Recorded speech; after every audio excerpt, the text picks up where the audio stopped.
தானம் சொல்லுது.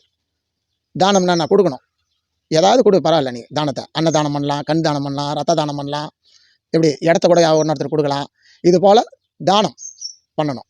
அப்போ தானமும் அதான் ஞானமும் கல்வியும் நயத்தரர் அதிலும் தியானமும் தவம் சொல்லுது. நீ இதெல்லாம் பண்ணிட்டா மட்டும் இல்லை, நீ உன்னை பாதுகாத்துக்கணும், உன்னுடைய மனசு ஒருநிலை பண்ணனா தவம் பண்ணணும். அதனால தான் முனிவர்கள்லாம் என்ன பண்ணுறாங்க, காட்டில் போயிடறாங்க, மலையில் போய் தவம் பண்ணாங்க. ஏன் காரணம்னா அங்கே இயற்கை எந்த விதமான அவங்களுக்கு இடையூறு இல்லாமல் தவம் பண்ணுறதுக்காக தான் அமைதியான இடத்துக்கு போயிருக்கிறாங்க. இது கூட வந்து பார்த்திங்கன்னா இயற்கை சொந்த இடம், அமைதியான இடம். இப்போ நீங்கள்லாம் இங்கே வாங்க, வந்து நல்லா வாங்க, உங்களுக்கு உங்கள் வாழ்க்கையில் எப்படிலாம் நிம்மதியாக இருக்கணும், நோய் இல்லாமல் இருக்கணும், ஒற்றுமையாக இருக்கணும், எல்லாத்துக்கும் நான் உங்களுக்கு வழி சொல்லித்தரேன், ஒன்றும் கவலைப்படாதீங்க.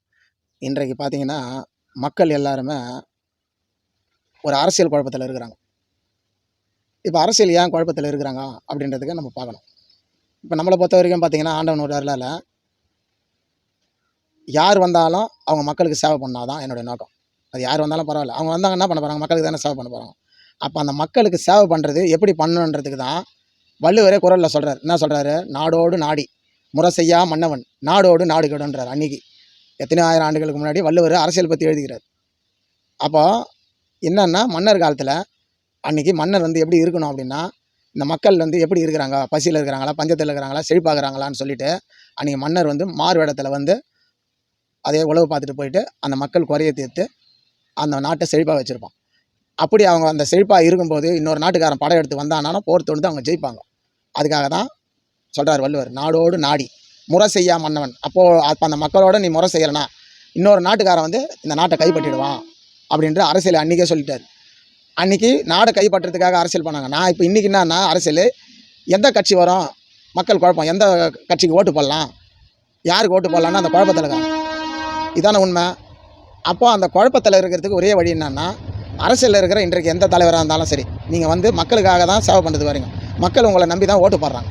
அப்போ அந்த மக்கள் குறைய அன்றைக்கி எப்படி மன்னன் தீர்த்தானோ அதுபோல் இன்றைக்கு நீங்கள் என்ன பண்ணணும், அதை தீர்க்கணுந்தீங்கன்னா நீங்கள் தான் நிரந்தரமாக வருவீங்க. உங்களுக்கு மக்கள் பிடிச்சிருதுல, அப்போ மக்கள் உங்களை தானே நியமிப்பாங்க.